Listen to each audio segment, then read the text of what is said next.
Ayman, you've messed up the intro. Have What's I? going on? Have I already? You said straight off the bat. Oh no, Danny, how are you? Why are you asking me questions? Why are you asking me questions? Where's Rob? Where's my boss? He asked me the questions. This is Seconds Out Live. Ayman's been stunned into silence by my ace impression of Anthony Joshua at last week's press conference there. We got there in the end. Welcome to SO Live, the most interactive show on boxing YouTube. I am not Anthony Joshua, although I can forgive you for making that mistake. Such was the poignancy and accuracy of that impersonation. I am Danny Flexen. This is Ayman Khan. I'm glad to be back after missing last week. But thanks to Donna Colby for stepping in and doing a fine job from by all accounts. Of course, I watched it. I don't know what I'm saying. You know, you were great, Donna, in the bits I managed to see. Ayman, how's your week been, mate? Yeah, not a bad week at all. Obviously, here, there, and everywhere, going around the country covering boxing for Seconds Out Live. We had a lot on our table with the Magnificent Seven, with Wolverhampton show Boxer Wolves at the door.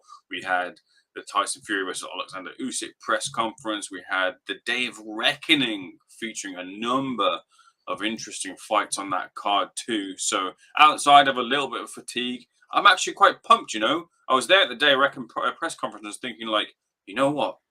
This is actually something I'm really looking forward to. I'm looking forward to dissecting it in the chat here with you guys in the chat. Let us know what you think. Hit the like button, subscribe, comment. We'll be getting to it all. And as people out there can see from my outstanding intro, probably the best one yet, I know Ayman agrees because he was part of it more than anything. And you can see from the headline also on the screen that we are, to start with, going to be focusing on Anthony Joshua.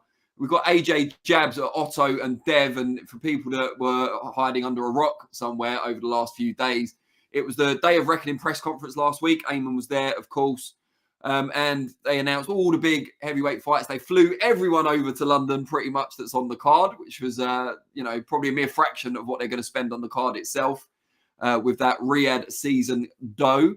And Anthony Joshua didn't seem his usual gregarious self. He was a little bit abrasive, surly even, you might say. Dev Sani obviously took the brunt of it, although I'm sure his profile is all the better for it. When AJ did turn on him a little bit, Sam Jones called it a heel turn earlier, which Ayman and I will both appreciate as wrestling fans. And AJ, probably the first time we've seen AJ in anything like challenging mood since he was bombarded with questions and criticism over his speech at the Black Lives Matter march some years ago. This is a very different scenario, of course, but there was that element with Dev Sani at the press conference, and then a real kind of, it didn't turn into a proper row, but there was, some biting back and forth between him and opponent Otto Wallin during the face-off as well. So I guess, first of all, Ayman, what do you make of AJ's new attitude, if you like? Once you've unmuted yourself. A collector's item once again. It was disappointing not to see Junior Farr at the press conference. Apparently, it's quite a long way for him to travel. It was quite far. Oh, what a bum. Love it. We got one successful joke in. Right, debatable, yeah. Yeah, for sure. No, look, whenever Anthony Joshua ever opens his mouth or says anything, the spotlight is completely on him always, and people tend to dissect where he is, what his stance is, where his mind is on things. And I think that, in general, really is kind of unfair with AJ. I think he found himself not as the A side, not as the focus, in a room full of heavyweights, in a room full of people who are gunning for him as well too, as he is gunning for certain people. And I think that might have put him in a position to be like, look, I've got to project, I've got to make sure I'm the man that when I speak, you're going to listen. And when I speak, I assert myself. And I think he did assert himself. I think he did a good job of speaking, of being commanding, not showing that he is in any way deterred by Jarrell Miller, who, let's not forget with Jarrell Miller, I know they had a fight in that, but really Jarrell has a lot to say in terms of how Anthony's career has gone. If he didn't fight, if Jarrell didn't choose to do what he did, he would have been fighting Jarrell. Jarrell kicking himself for not taking the fight, but it might not have been what we saw with Andy Ruiz. So a bag there missed because of what happened with Jarrell. So I'm sure he definitely would have been expecting that from him. But I imagine he's harboring some, some real kind of hard feelings towards someone like Miller. He's got Otto Wallen, who's perceived as a tricky opponent there in the ring, facing him opposite of him on December 23rd. Someone who's an accomplished fighter, someone who'll have to deal with, someone who'll have to really focus on. So he's got to focus on Otto Wallen. He's got to focus on Jarrell Miller. And then to the left, you got Dev Sani, who's doing what we all want here, because we all want to see that fight between him and Deontay Wilder. And he addressed it. He sort of lightly addressed it first and then went straight into it and said, look, I can't have you both on here and not speak about this fight. Will it happen? I think he did a good job, but AJ had 3 focuses there. And I think for all intents and purposes, he did well in inserting himself in that situation. And as the most interactive show on Boxing YouTube, self-proclaimed, but I hope we demonstrate it also, we need you to get in your likes, comments, subscribe if you haven't already. We really appreciate your support and your contribution to this show particularly. And there's a couple in already. Didier Drug Dealer, which is one of my new favourite handles, says Joshua gets beat by Fury's leftovers, referring, of course, to Otto Wallin, who gave Fury that very tough fight. Matthias Masternak, again, pretty sure it's not the real one. He's getting busy getting ready for CBS in December, of course. But he says, found it a little odd. AJ kept saying he was there to deliver a message. Strange choice of words, maybe trying to appeal to the Saudi audience, comparing himself to a prophet, which is an interesting take. I'm not sure I'm completely on board with it just yet. But yeah, I think AJ did seem abrasive. I did wonder at times whether it was a bit of PTSD from not what happened so much with Miller, but what that led to when the fight was called off and he got chinned by Andy Ruiz at short notice. Also, the thing with Dev Sani, I'm not sure if that was due to a lot of the stuff that was talked about in the build-up. There was a lot of criticism aimed at Eddie Hearn. Not really serious criticism, but more jibes. Frank's the main promoter now. You're taking his scraps, that kind of thing, which there's not really much truth to that, but it is an interesting angle. It's quite funny. Hearn can kind of poke fun at himself. Maybe AJ took a bit of umbrage at that on Eddie's behalf. I'm not sure. But in some ways, I think I kind of welcome this purposeful AJ, the one with the bit between his teeth. He seems like he's getting ready for a big 2024 should he get through Otto Wallin. And he really does need a demolition job. He really needs that sort of, even if the fight itself isn't particularly exciting, he needs that explosive finish, I think. I don't think a close points victory is going to get people's juices flowing, their hearts beating faster for Deontay Wilder next year. And you can be almost certain that the Deontay Wilder-Joseph Parker fight on the same bill will end by stoppage. Whoever wins, I don't see that one going the distance. So we'll wait and see. But yeah, I kind of welcome it. But the other big thing, I suppose, and this is something we could talk about between us and also on the chat, is that AJ will be officially working with Ben Davison for this fight. A lot of people saying they've only got 6 weeks together, but they've already been in the gym, working on stuff before Day of Reckoning was officially announced. The plan, from what we're led to believe from AJ and his team, is that he will go back and work with Derek James out in the US after this, but because of the short lead-up time, he decided to stay local. That was what Tyson Fury said when asked about the link-up. He said, it's a good move for AJ. He gets to stay local, which I thought was an interesting thing to recommend it. But yeah, I mean, Harlow isn't a million miles away from Watford. If you get a good break on the motorway, you can get there pretty quick. So that's part of it. But yeah, I don't know about this constant chopping and changing of trainers, even though there's a pretty good reason this time around. I'm not sure going into what is essentially a make or break fight for AJ, because if he loses, the Deontay Wilder fight won't necessarily be there. And that's if Wilder wins as well, of course. I'm not sure if this is the best backdrop in which to enter the camp for it. But what's your view, Ayman? Yeah, look, another thing on AJ's, AJ's demeanor as well. Recently, that Louis Theroux interview, good watch there on BBC iPlayer, available for everyone to watch. If you're in the UK, you can catch it on. I'd say it's a good watch in terms of him saying that I picked that from him, saying, look, I don't quite love boxing because boxing doesn't love me either. So I can see Anthony Joshua being done with kind of wanting to speak as much, being done with want to be a certain way, being done with want to present himself a certain way, and just want to be all about the business here. So I get that side of him. Now, in terms of, look, I know there's kind of a battle between like old school way of thinking and maybe new school. I'm more of the new school sense when it comes to trainer changes and say, you've got one career. Why isn't a boxer not entitled to trainer hop, trainer shop?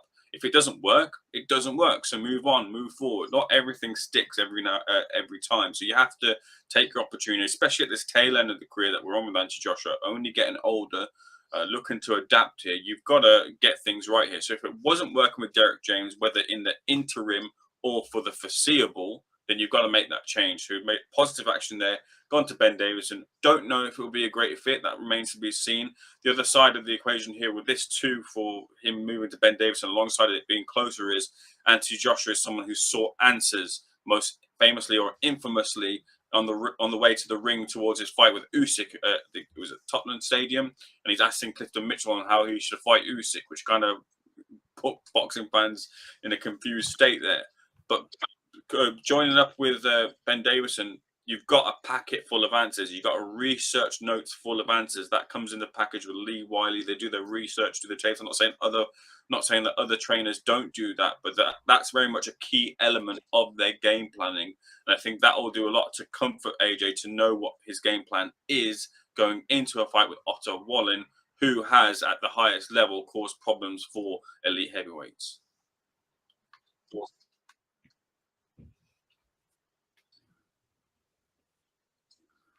Yeah, I mean, it's an interesting one because you say if it's not one with Derek James, he's proactive and made a change. But they're talking about going back to it for a logistical move.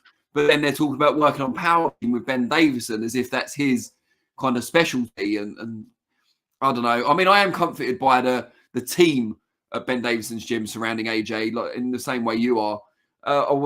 We were there, or I was there. I can't remember if you were there with me. I think maybe not that time. But I was at Ben Davison's gym not too long ago, and he was doing pad work with Lee Wood ahead of the Josh Warrington fight. And they were working on something specific over and over. I'm not going to say what it is because I don't know if it's something he'll use in future and want me to say. But I then saw Lee Wiley going through a number of examples of elite fighters over the years using that same particular move or tactic or whatever, including one Mayweather against Juan Manuel Marquez, which was a fight that I was at, luckily enough for me. And it just, the level of detail involved and how, I don't know, how much preparation had gone into just this one small element of the game plan really impressed me. And I think to have that team, that cohesive unit working path would be a benefit to pretty much any fighter. So that does comfort me as well. Let me just have a look at the chats. I'm aware that I may have frozen briefly on screen, but hopefully everyone can still hear me out there. It says Matthews Masternak, he's the king of the conspiracy theory, says, was it contract A would own questions from Eddie, stretching out Eddie's time on the main stage before Frank ran with proceedings? Boxing 24/7 says, if AJ beats Valiant and can fight Hrgovic next for the vacant IBF, does he do that instead of fighting Wilder? Makes sense to demand more of Wilder's purse, but would delay it even further. Yeah, I mean, I've seen that theory from a lot of people, actually, that AJ could skip the queue. Well, it's not really skipping the queue, is it? Because he will take Valin's position as IBF number 2, which he earned in that eliminator out in Turkey. So, yeah, it could be AJ Hrgovic next, but it would delay the Wilder fight, which is the biggest money fight out there. But I guess, as you said there, if AJ goes into the fight as a reigning world champion, it does boost his negotiating position to fight Wilder. Jedi 420 UK says, AJ is a 2-time champion. Does a trainer make a lot of difference, really? I think having the right fit with the trainer can make the difference. You know, someone that he's going to listen to both in camp and in the corner could make a difference. Not necessarily teaching things he doesn't already know, but reminding him of the things that made him great in the first place, perhaps. Icon Canadian says, if Otto fights the same way he fought against Tyson, he'll go on top, no doubt. I'm not sure about that. I think if he's overly aggressive and rough against AJ, he could get taken out. I think AJ will respond in a different way to Tyson Fury. Tyson got on toes. That version of Tyson hadn't get linked up with Sugar Hill. That version of Tyson got on his toes, tried to avoid too many exchanges, especially after getting cut. I think AJ, we've seen in the past, when he's hurt, he springs into action. And when he's roughed up or when he's getting bullied, he can respond with big power punching combinations. So I'm not sure if Otto should try and fight the same way as he did against Fury. Boxing 24/7 says, of course, fighters should be able to change their team, but when it's so regular and after every performance, it makes fans think they're not accountable and not seeing themselves as the common denominator. Yeah, I mean, I guess what you're saying there is, should AJ look in the mirror and say, are you the problem? But he's trying to find a formula that works. And this is a crucial part of his career. He's already been two-time unified world champion, of course, but he's looking to get to a position where he can get those big money fights. And he might only have about 5 fights left, maybe fewer than that. So it is important he gets it right, but I don't think the constant change is helpful. North London says, the new AJ, he's got a new trainer, AJ trying to learn new boxing skills again. Yeah, I think there's probably an element of sarcasm in that comment, North London, but I understand what you're saying. Boxing 24/7 says, with AJ being accused of overthinking, does a team that breaks things down to such a degree make him even more hesitant? I would argue the other side of that having the team that are concentrating on those little details takes that burden off of him. You know, it makes it easier for him because they'll just distill it into 1 or 2 key pieces of information he needs. Like Lee Woods talked to me about this before. They'll prepare like a whole book of stuff that he needs to know for the fight, but he won't read all of it. It'll already be distilled into a number of bullet points, and then he'll just take the elements that are relevant to him and incorporate it into his game plan on the night. So I think it might actually make the thinking more simplified for AJ rather than harder. Ayman, what's your thinking? You know, I see you put the poll out. Is it a good fit for AJ, Ben Davison? Are they a good match, yes or no? Please do vote. But Ayman, what do you think? If you had to pick now, is it a good match in your mind? I'm really hesitant to give an answer just because it's all kind of, you know, there are very few fighters or there are very few coaches right now who actually game planned for Otto Wallin, and Ben Davison can count himself as one of those who has game planned for Otto Wallin. Now, it wasn't a great performance for Tyson Fury in that fight where he on another night, he might have found himself on the end of defeat there too. Tyson Fury was able to adapt at that point and get the victory. Maybe that was down to Ben Davison in the corner as well too. Maybe we should be giving him that credit, but you know, I think that part of it, like you mentioned there, really is what AJ's seeking here, that bit of knowledge, those gaps in knowledge where he needs a fresh pair of eyes where he can throw out all the questions that he has about a certain fighter and have that answered because the research has been done, because the game plans have been done. He'll know what he's doing going into it. He's used the game plans before. I believe it's been reported here that in his previous fight with Robert Helenius, Joshua had sought the advice of Ben Davison and his team, and they set up the game plan for the Helenius fight to deliver the knockout to Helenius, the way it was down to the body and up to the top of the head. So he's seen that, he's acted upon it, he's affected it by getting the knockout, and it's worked for him. That's given him the confidence to say, okay, I'm going to take this a step further and use this for my camp now for the next fight against Otto Wallin. They've got the experience of fighting Otto Wallin. They've got the experience of adapting to Otto Wallin when it hasn't gone right. They've got the experience of having a boxer who can box against Otto Wallin, who's also a boxer there. Anthony Joshua's now trying to box more, not be a knockout merchant, and trying to box better and box his way to a victory against southpaws who I can't say he's had problems against because he's only fought the best southpaw in the division in Alexander Usyk. But southpaws generally seem to be something where you've got to have different facets to your game to defeat them. For a big heavyweight like Anthony Joshua, for a big not 12-round fighter, as he self-proclaimed Anthony Joshua here. So he's got the feeling that he's got to get the game plan right. He's got the feeling that Ben Davison, Lee Wiley, and the team there will get the game plan right. I just don't know. The proof is genuinely in the pudding with this one because it's such an intriguing matchup of stars. I do know that other heavyweights have been pitched as well towards going to Ben and trying Ben out before. Some of those heavyweights who I won't mention here, I think would have been a terrible match for Ben Davison. But this one might be one that does work.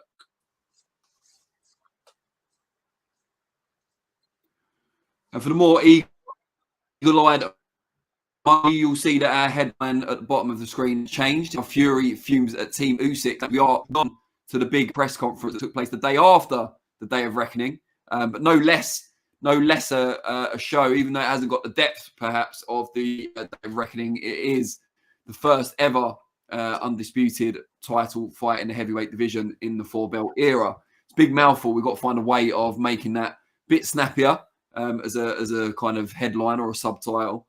But yeah, Fury coming off that embarrassing close call against Francis Ngannou. Still seemed very confident and bombastic, but there did seem to be an element of need there. He did seem to be a bit unsettled at times, or as our thumbnail image text said, rattled, perhaps. So, Ayman, what did you make of Fury's demeanour at his press conference? Yeah, look, it was an active effort, I feel, from Alex Krasik to stir the pot there, and they got the reaction out of it. It's not difficult to get the reaction out of Fury when you want to. You can push the right buttons there. And for someone who right now is trying to diminish what this event is, Tyson Fury is actively trying to say that, look, I don't care about Undisputed, not because he doesn't care about Undisputed, but because he doesn't want to big up in his mind that this is a big occasion. He wants to simplify it and say, this is just a fight. I'm going in to fight, beat him, get paid, get out of there. Doesn't want the occasion, doesn't want the pressure of the occasion, what that brings, doesn't want the stats about the history, about the last however so long it's been since Lennox Lewis held the titles and so on and so forth. Not interested in that. My thought is quite what I was looking for after Tyson Fury bit was if the humor was still there as well, because you see those sides of Tyson Fury, in these press conferences, and it was still. I think we saw the same Tyson Fury. I don't see we saw someone that had the Usyk team had an edge over him in the mind games battle in the start of the fight because the fights began. No, I don't think we saw that. I think we saw the same Tyson Fury. We saw the one that will bite, and we saw the one that will have a joke as well too. So all in all, I thought it was good fare from Fury. I thought he gave about as good. He didn't quite get the greatest hits in terms of his jokes and humor, but we got one that's ready to bite back. We got one that was ready to bite back at Krasik and Usyk. I thought what was interesting for me is they sort of tried to play it off. Usyk sort of tried to play it off and not kind of get in towards all the back and forths. But when the heads went together, Alexander Usyk was willing there to assert himself. So he was also trying to send a message, in my opinion, there too, to say, look, you might be big, but I'm here and I can handle. We'll see if he can on the night.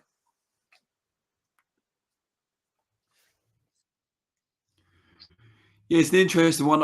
I'm aware I'm having a few signal problems here at Flexen. So I'm going to go and get my charger in a minute because I think maybe because I'm really low on battery, it's probably not helping. But just to say, Fury, I thought seemed a bit unsettled in Usyk's presence. I don't know how much of that was down to the Francis Ngannou punts and how much of it was just being so close to someone who they've been going back and forth verbally, or mostly forth in Fury's sense, for so long now. And now the fight's finally here, and it's coming only 2.5 months after that fight with Ngannou. And Fury's been quite inactive. He's had a lot of stick for not defending his title, and now he's going into the undisputed fight in just a few months. So it seems like it's all suddenly there for him. And he had said after the Ngannou fight, I'll see you all next year. So maybe he didn't expect the fight to be so soon on February the 17th, but maybe also he didn't expect the press conference to be so soon. Maybe not. He didn't expect it to be this side of Christmas. And now here we are. And I'm sure he'll get into the flow. He's sure he's training and everything else. But maybe it's just a bit of kind of apprehension that suddenly this fight that's been talked about for so long, and he's pronounced himself so confident of beating Alexander Usyk because he is too big and too strong. Now it's suddenly here, and he's trying to put it on Usyk's toes. But is that a bit of transference? Is he a bit unsettled?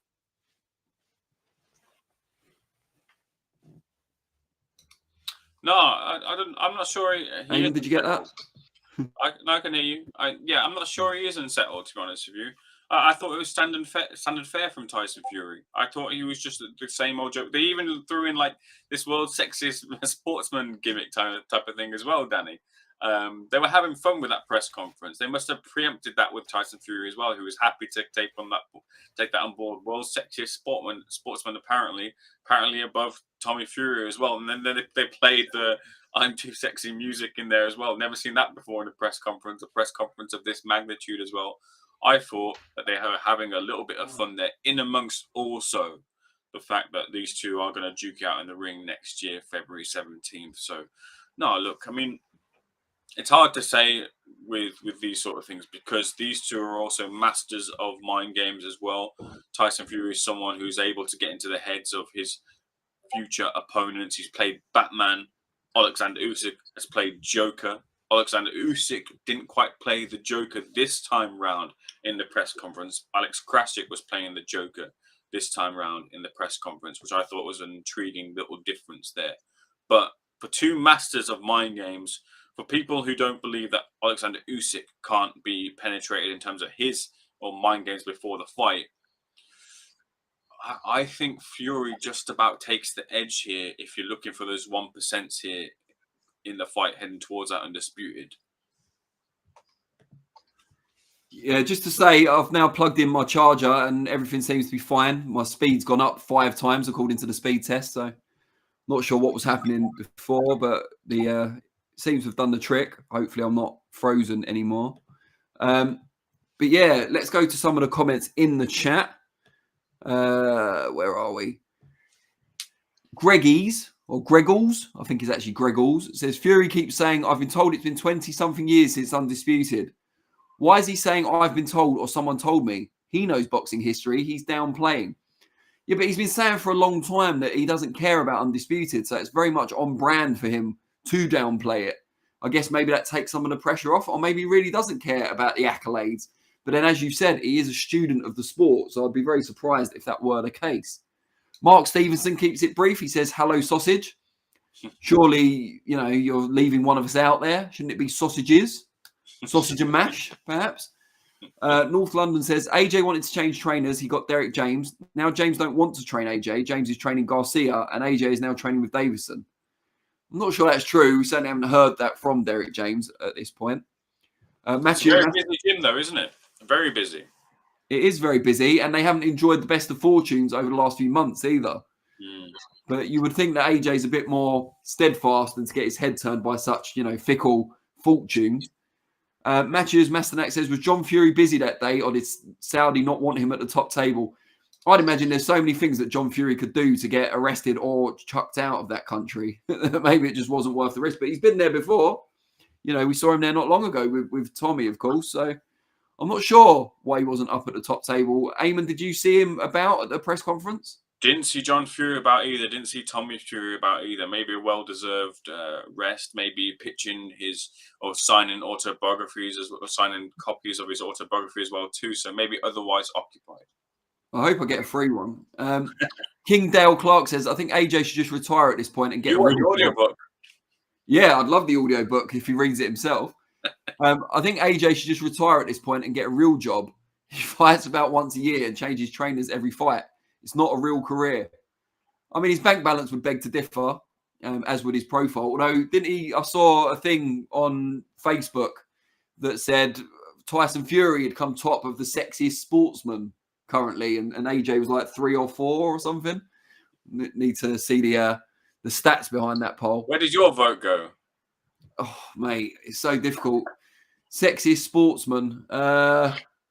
Who qualifies as a sportsman? I mean, I do a bit of sparring. Can I pick myself? I don't quite know where. I think you might figure out. You know how you go on BoxRec and there's loads of, you got to click on like 74 and 75 for all those pages. I think you might be there on that list. Yeah, you can click that thing where you go directly to the last page, can't you? Yeah, I think so. Yeah, I think I should do that. Mark Stevenson says Usyk doesn't like the body blows. He proved it in his last fight. Yeah, I mean, Fury is a good body puncher. So, you know, if they're taking that as a thing, and he certainly didn't seem to like getting targeted there, then that could be a crucial strategy. Steve Wellings, SW Boxing. Danny phoning in from Addis Ababa. Nice. You just wanted me to say Addis Ababa, didn't you, Steve? Nice to have you watching again, though. Didn't you, like, swear off of us a few weeks ago? You said you'd never come back. Oh, another SW Boxing. He's doubled down. Fury's daft routine is wearing thin. More fighting, less talking needed. James Toney and Razor Ruddock are more active in the ring. Well, maybe this will be the fight that brings out the best in him. You know, maybe Usyk will force him to a place we haven't seen him forced to for quite some time. You know, Deontay Wilder took him somewhere with the knockdowns and the power. But maybe in terms of matching him on a skill-for-skill level, Usyk's the one to bring out the best in Fury. Certainly wasn't Dillian White or Derek Chisora in the last two proper boxing fights. And Ngannou, I think, by being rough and unorthodox, brought something out of him in the same way Otto Vallin did. But this is a completely different type of challenge. And I think this is going to be interesting. I'm more interested in it now than I was before the Ngannou fight. King Dale Clark, only way I can see Usyk beating Fury is if he has his boxing shorts up to his armpits again, so everything is considered low. Don't rule it out. King Dale Clark, his bank balance will differ. It's still not a real career. He fights once a year, but I think retirement will be on the card soon. I think AJ recognises, and Eddie Hearn recognises, that these are the last few fights of AJ's career, regardless of how successful he is. Mac Weed says they should all fight 3 or 4 times a year. Inactivity is ruining the division. Yeah, I mean, having a show December just before Christmas with most of the division on it probably helps. Let's see if it kickstarts a new kind of era in the heavyweight division, particularly one that's based in Saudi Arabia and or the Middle East in general. London says Tyson Fury will win Usyk, mate. Okay. Mark Stevenson said, Addis, that's a bin maker. Brilliant. I'm not sure about the level. The level of chat has lowered itself to match my shoddy internet connection, I think. But yeah, I think we'll have to see what happens with Fury Usyk on February the 17th, but I am very much looking forward to that fight. But there were some big fights that took place over the weekend. It wasn't just about the press conferences last week. And there were 2 particularly prominent shows, TV shows here in the UK, one of which Ayman was at in Wolverhampton, not too far a travel for Ayman there. You used to traveling the globe for Seconds Out, but you were able to, I'm assuming that was driving, you're able to drive there, which must have been nice. What did you think of the show? Who stood out for you in Wolverhampton? Yeah, great new venue to venture to. Wolverhampton, I've never been before, though I'm from the West Midlands myself. And when you go to different shows, and Sky have done big shows this year, or other promoters have done big shows this year, you look at Wolverhampton, you think, this isn't quite it really. But the venue was real good. It was packed to the rafters. Fans were into it. It was like a York Hall, but with maybe a couple hundred or maybe an extra 1,000 added on, and a raucous atmosphere in there. Fans seemed to really get into it because there were people from the area representing in the area as well too. So I thought they got the right mix there. They got the right mix of fights too on the card, running through a couple of fights on the card. Dylan Chima, who was one of boxers' fighters that they looked to find through their boxer tournaments, suffering unfortunately a second consecutive loss on broadcast, which isn't great for Dylan because they put him in against Robin Zamora, a fighter that if you really want to achieve anything at any sort of level, you've got to be dispatching him, and he didn't. So not maybe quite one of those where it's the end of the road for Dylan. He does sell tickets, so they could use him again potentially, but it doesn't look great for Dylan, who has to rebuild again further. Jumping up to the top, we'll go for Adam Azim.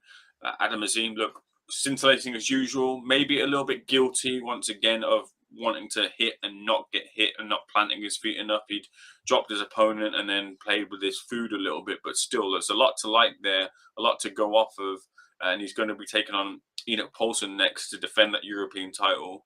And look, same sort of thing I'm expecting, but this coming year is going to be real key for Adam, because this is the final year, I feel, with the rate that he's progressing, with the rate that he's been pushed through, with the rate that boxing needs stars and pay-per-view stars, that they're going to have to really match this properly so that he gets the experience, he gets the fights where he's going to be pushed back and faces that level of adversity. He's in with a puncher who can give him some, and he can come through those chin check tests before he gets to world level in early 2025. So a key year coming for Adam Azim in 2024.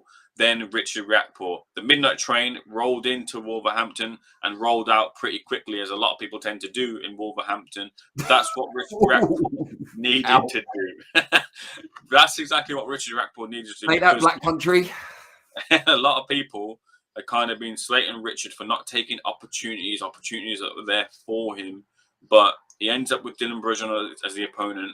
Other people in the division haven't dispatched Brujon in the way that he did, so he couldn't afford any further sticks to be beaten with for not taking opportunities by putting in poor performances, and he didn't do that. He was electric. Got the stoppage win after a little bit of funny games from Brajon, who maybe was claiming it was low or whatever it was. But I think Riakporhe moves forward, hopefully gets that world title opportunity. I think he probably wants the one against Chris Billen-Smith, which was a brilliant occasion in Bournemouth this year. And I think Riakporhe wants a slice of that as well. Probably feels that he has the edge over Billen-Smith because of the fight they had before, because of the power that he has at cruiserweight level as well too. So Riakporhe moves on forward to hopefully a world title fight. Otherwise, yeah, look, Tyler Denny as well. Sorry, can't not mention Tyler Denny as well. Another European champion was crowned there from the West Midlands. And I think, like, you know, sometimes we can be critical of promoters and what they do and what they haven't done. Let's talk about what they have done here. Boxer put their support, Sky Sports have put their support behind someone who is unheralded, unfashionable. Tyler Denny was unfashionable, although he hit back a little bit at Ben Shalom. Ben Shalom was saying, look, he's gone from cleaning toilets to now European champion. Tyler Denny said, I wasn't cleaning toilets. I was a plumber. I worked around the toilets. I wasn't cleaning them. Either way, European. Ben Shalom coming across like a man with servants, like a man with a staff. Oh yes, he cleans my toilets. No, I'm the plumber. Can you imagine? So, but either way, look, in the same sort of vein as Dan Aziz, someone who was a rough gem, needed a bit of polish, needed a spotlight, needed an opportunity. They can take great credit in giving Tyler Denny that opportunity, that spotlight, and he's taken it with both hands, and he looked good. He did look at one point looked like he got buzzed by Signani, but he got through the fight with Signani and got the victory. And the West Midlands now has Nathan Heeney as British champion. It has Liam Davis as European champion. It has Tyler Denny now as European champion. Apologies for forgetting anyone else from the West Midlands too as well. But those are three real strong accolades to have in an area which is often overlooked, missed, not wanting to have any resources put behind. And those are also three BCB fighters as well too. BCB fighters are ones who are also taking their opportunity. So shout out to BCB as well, who've really pushed their fighters too. Yeah, much agreed. We've got a couple of trolls in the chat, so let's get through those. Mark Stevenson, new video game coming, hopefully. Boxing game called Undisputed. For people that don't know, that's a game that's, I think it's actually now out, isn't it? Undisputed, but it's been in development for quite some time. Triple B says, who are these two Joeys? Either of them never been in a boxing gym in their lives, lol. I mean, where do I even get started with the grammar? You can't say Joeys anymore either. It's offensive. And he says, bro on the right just got out of bed, lol. I'm not sure anyone else is lolling Triple B. We've both been in boxing gyms in our lives. It's there, THEIR, not ERE, but I think we're probably too late on the grammar score. Don't be a troll. In a world where you can be anything, be kind. SW Boxing, Steve again. I'm from Wolvo, but never been to a show there. That's what the locals call it. Civic looks like a nice venue now. It's been refurbed. Tyler Denny has done really well. Yeah, I mean, I agree. I think Tyler Denny, it wasn't a textbook slick performance, but he got the job done. He knew what to do. He was faster. He was smarter. I know he got hurt at one point, recovered well, so showed his grit also. And he's made that jump. You know, it wasn't that long ago that he was at English title level, and now he's the European champion. And it's a similar story to Dan Aziz, I suppose. You know, he, with Boxer as well, went from English title level through to European and now on the cusp of world level very, very quickly. With increasing difficulty of opposition and still managing to get the job done. And we saw the atmosphere, I have to say, for Wolverhampton. I wasn't there, I watched on TV, but the atmosphere really translated through the screen. Looked really good. Didn't look that much bigger than, say, York Hall, for example. A bit bigger, of course. But just packed to the rafters. The way they'd set it out was really good as well, really smart. And I liked it. But that wasn't the only big show on Saturday night. Of course, that was on Sky, but over on TNT, you had the Frank Warren's Magnificent Seven bill, 7 title fights, all on the same show. We saw Nick Ball go to war with a former world champion in Isaac Dogbay and get the job done there. Nathan Heeney has been alluded to a few times on this podcast already.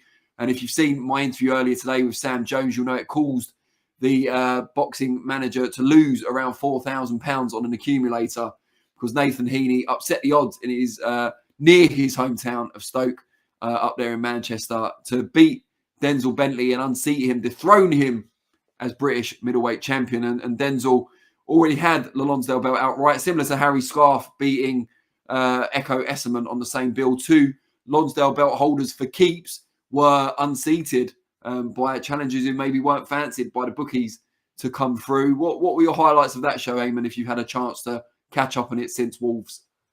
No, look, you've got to start with Nathan Heeney, who, you know what, with Nathan, very likable guy, a real credit to the sport, someone who, you know, that good guy phrase is often bandied about, but who really kind of embodies that. It's not just superficial. The way he acts, the way he speaks to you, the time he affords to you, you know, the genuine care he has. He's a proper gentleman, and he is someone who's, look, he's got the backing of his own fans. He's maybe seen to his detriment as just a ticket seller. He's maybe seen as someone who's been the nearly man, having really set out his goals to win the ABAs and just fallen at hurdles short of capturing that ABA amateur accolade.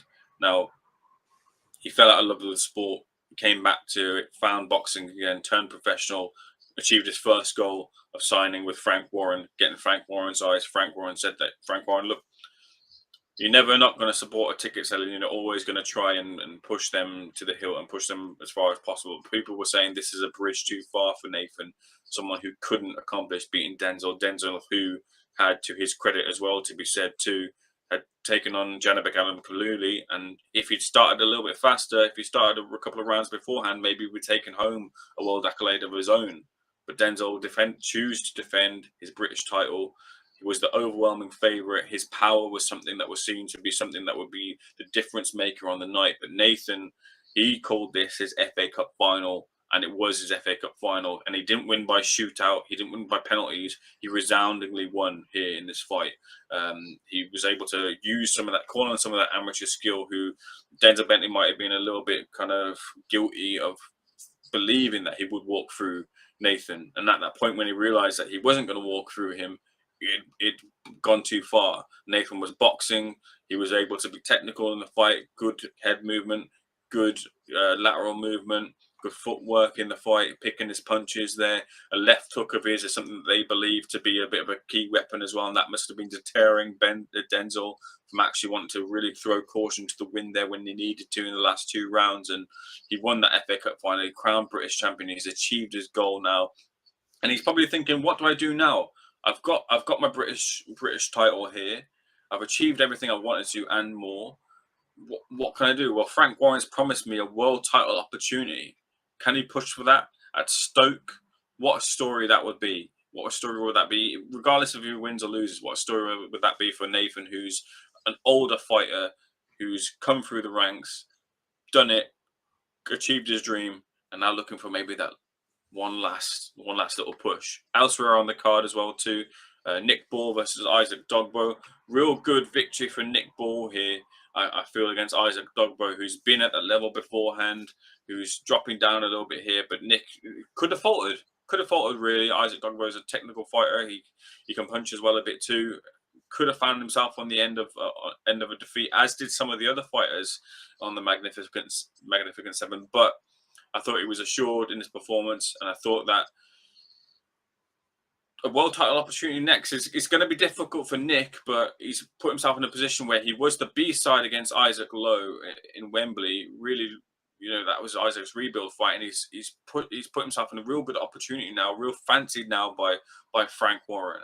Sol Dakers wasn't great in his Queensbury debut. I kind of thought that maybe, look, was he rushed into it potentially? Was there an injury? He just signed for Queensbury, so then he goes into a fight, but then he's also doing Fury and Garner fight week as well. As he maybe taken his eye off the ball a little bit there. It wasn't the best of displays from Sol, who might count himself lucky for getting the victory against Michael Webster. And Michael is someone who some promoters might be looking at thinking like, hey, if we might be able to do something with Michael. So Liam Davis, great fight. Liam Davis is someone as well who I like to highlight as taking the Josh Warrington kind of route. Unheralded, not really had the spotlight, but gone through all the points, all the checkpoints you want to before you get to the top. And now in this fight against Lefamina, I can't remember who fought.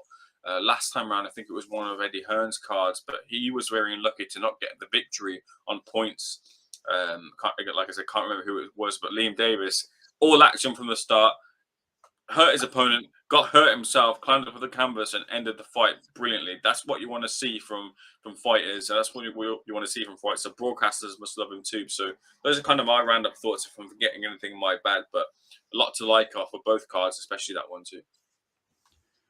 Yeah, I agree. It looks like Dale's gone heel now as well, slagging off boxers and slagging us off, or at least me off.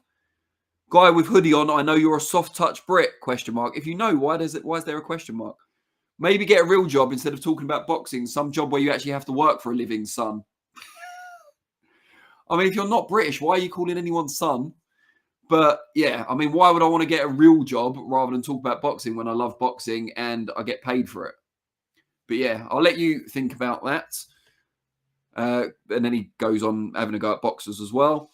Gregor says, bro, why are you watching boxing streams? Which is to King Dale Clark, which is a very good point, Gregor's.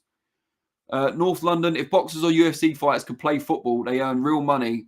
Saudi Arabia's favourite sport is football. Matthews Masnack says, could it be said that Janibek had a poor performance which made Bentley look better than he was? Looking so poor against Cash, should he have had more fights at British English level? He had a lot of fights at British level. I think that was like his fourth or fifth British title defence. So I don't think that's it. I think Bentley performed really well against Janibek, and I think Nathan Heeney performed really well against Bentley. And maybe Bentley had a bit of an off night. You know, maybe he underestimated Heeney to an extent, whether consciously or unconsciously, similar to Fury against Ngannou, albeit at a different level. But I think Bentley can come again. He rebounded well from the loss to Cash and from the first fight with Heffron as well. So I don't think the story for Denzel Bentley's over. He's still relatively young as well. But for Nathan Heeney, it's hard to begrudge him that victory. You know, such a great story. Everyone pretty much outside his team and his fans wrote him off. And he boxed well. It's not like it was a controversial decision or anything like that. Fair play to him. He's such a lovely guy as well. Very positive. And he's a teacher as well. Great influence on the future boxers, perhaps, as well. So, yeah, full credit to Nathan Heeney. But before we go this week, we do want to look ahead to this weekend's big show, which is in Dublin. We haven't got too many competing shows this time around. Saturday night in Dublin. Could it be Katie Taylor's last stand? Arguably the greatest female boxer of all time, and the person doing most of that arguing would be Clarissa Shields. But Katie Taylor achieved so much, both amateur and professional. Now goes into her rematch with Chantelle Cameron as the outsider, the second favourite, if you like.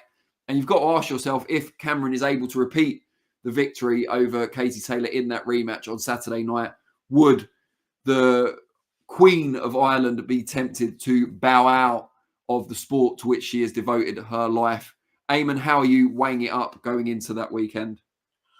You know what? It's not about so much about how I'm potentially weighing up. It's about how the three judges at ringside are weighing up, because that was, for a lot of people, a wider fought fight than it was on the judges' cards last time round. But the judges' cards were like 96, 94. One might have been a draw. One might have been as close as well for Chantelle Cameron. So I'm imagining that Katie Taylor's team are thinking, we've only got to make a few adjustments here. We've only got to do a few things differently. We've only got to maybe start around quicker so that we capture the eye of the judges and maybe nick a victory here. Maybe we can bow out by capturing undisputed at a different weight here. So that's what I think they're thinking. That's what I think the plan of action here is. But tough ask here against Chantelle Cameron, who it seemed like she was boxing for the start of the fight, but then threw caution to the wind and just thought she'd duke it out. And you probably think that's a bad idea to do with Kate, who's very accomplished at doing that. Shows a lot of heart, a lot of grit, a lot of determination. She's won a lot of fights by just duking it out and throwing. But I think that played into Chantelle Cameron's hands there, and she was winning those exchanges. She was winning those fights within the fight. So maybe Chantelle Cameron thinks that, look, I just need to go out from the off and force the issue and get the stoppage. We don't usually see stoppages in women's boxing all that too often, but could there be one here? It'd be a sad way to see Katie Taylor go out in Dublin in a home crowd, being defeated by Chantelle Cameron again. But for something that was so razor thin for three people, gives the opportunity potentially for something to change here and maybe Katie to nick something. So I'm not too sure about this fight. I've put King Dale Clark in timeout because he's acting like a petulant child. I didn't know you could put someone in timeout on the chat, but when it came up as an option, I thought this is perfect. We've got the results of our poll as well. We were talking earlier in the show about Anthony Joshua linking up with Ben Davison for his fight with Otto Wallin on December the 23rd. And we asked you guys, Joshua and Davison, the right mix, ? And a whopping 70% of the voters said yes, they're in favour of this new dream team, this dynamic duo, this, what else? What else can we say? Batman and Robin? But yeah, 70%. That's an overwhelming number of people, or overwhelming percentage. What do you make of that, Ayman? Are you surprised that so many people are in favour of this union? I think it's because people have recognised that Joshua's last two performances have been wanting against Jermaine Franklin and then against Robert Helenius. 2 wins for Anthony Joshua. One more of a boxing performance. The other one against a good fighter, by the way. Jermaine Franklin has proven and will continue to prove that he's a good fighter. But then the second performance, where a lot of people were expecting Anthony Joshua to dispatch of Helenius quicker than he did do. So I think people are recognising that and then saying, you know what, I want to see something different. I want to see something else. I think a lot of it also, people want to see the return of a certain destructive type of Anthony Joshua, and they factor that maybe into their position. But maybe as well, we've got to give the credit to Ben Davison. Maybe they believe that with the successes that he's had with the likes of Lee Wood, with the successes he's had with Shabazz Massoud, I know he faltered maybe for some people in his last fight, but got the victory. They see that and see that there's something to play there with Ben. He's got the opportunity now. Can he do it? Matthews Masnet says, did you see the female boxer pulling out after finding out the opponent used to be a man? What commission was this? I saw it briefly. I think from memory, it was an amateur fight in Canada. And yeah, she refused to fight after only finding out just before weighing in, I think it was, that her opponent was born as a biological male. And this hadn't been revealed previously, but I haven't heard anything else about it. You never know how much of this stuff is kind of transphobic scaremongering when it comes on social media rather than through a reputable news outlet. But I don't want to comment too much on it without knowing more about it. James B says Joshua will win, Big Baby Miller will win. I mean, that's a fight we haven't talked about, certainly on this week's episode. Maybe we should just quickly do that to round off. I think that's probably the most hard to call and most intriguing fight on the whole Day of Reckoning card is Daniel Dubois against Jarrell Big Baby Miller. I can make a strong case for either of them winning that fight. And it's almost guaranteed fireworks and action, which is never a bad thing. Ayman, if you had to pick now, who wins that fight? Daniel Dubois. I don't think it's a hard to pick fight at all. Wow. What gives you that level of confidence? I think that Daniel Dubois, it's tailor-made for Dubois. He walks forward, he throws punches. Daniel Dubois got a good shot on him. And I think he'll walk Miller onto something. 300 pounds of a massive man who, for all intents and purposes, if he's looking to go clean now, if he's looking to make sure he doesn't besmirch the sport any further, then he's not on anything moving forward. And those advantages that maybe those corners that he cut beforehand won't be there, and that might be telling for him. I think Daniel Dubois answers a lot of critics here, and he gets the stoppage victory against Jarrell Miller. Well, there you go, guys. Get down to bookies. Don't do a Sam Jones and lose $4,000. Listen to Ayman and make that money back. Maybe Sam Jones is watching this. So, Sam, you know how to make that shortfall back up. Get down and bet on your old friend, Daniel Dubois. Just a couple of quick comments before we round off. James B again says Dubois has no heart. I don't think that's been medically proven yet, James. Matthew Masternak, Miller said Team Dubois turned down Parker because he moves too much. I mean, that's quite possible, isn't it? You know, the job of the team around a fighter is to pick the opponents based on what's going to not just allow their man to win, but to make them look good, especially on a high-profile show like this. I wouldn't blame them if that's the case. North London, if Dubois doesn't quit or get knocked out, he has a real chance to win against Miller. Yeah, I think most fighters, if they don't quit or get knocked out, have a good chance to win most fights. But yeah, appreciate that level of insight, North London. Masternak again says Parker isn't known as the best mover. I mean, he's quite a good mover, especially since linking up with Andy Lee. Not a good sign as an up-and-coming heavyweight like Jared Anderson, Wardley and Jalalov aren't stationary. I think if you've got a choice, though, and it's either Parker or Miller, and you're going to get the same money either way, surely you're going to pick the one that's easier for you, makes you look better, and probably gives you a shorter night's work. I don't think that's a weakness in Dubois or his team necessarily. James B says Chisora turned down the Miller fight. I don't know if that's true, but for Chisora, you want a highly winnable fight for as much money as possible on the biggest stage possible. So maybe it'd be a bit of a surprise if he turned down the Miller fight, or he just doesn't fancy it from a style perspective. Dale Clark, God, how long do these timeout things last? Because he's back on. Oh no, but he's got a different name. He's obviously got more than one YouTube account. So sorry, mate, that one's going in timeout as well. I love this timeout function. It's making me power mad. Yeah, so don't be like Dale Clark. Everyone else who's tuned in and sent us some nice comments, really appreciate it. If you haven't already, please do like, subscribe if you haven't already. Also, we'll be back next week. Should be at 5 p.m. once again. Looking back on either a great redemption story for Katie Taylor or perhaps the end of what has been an incredible story. But we shall see. Ayman, please hit us with your closing remarks. Yeah, look, appreciate everyone jumping in and contributing on the live. We'll keep abreast of everything going on this week. I'll be there for Chantelle Cameron versus Katie Taylor 2, the rematch in Ireland. Second homecoming.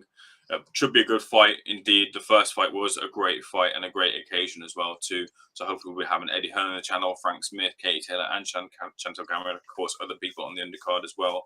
But make sure if you haven't already, hit the like button, subscribe, as we've got much more boxing content coming your way. Myself and Danny, the guy with the hoodie, we'll see you on the next one. Hug a hoodie, David Cameron once said, and he's made a comeback. So, you know, hug a hoodie. Cheers, guys.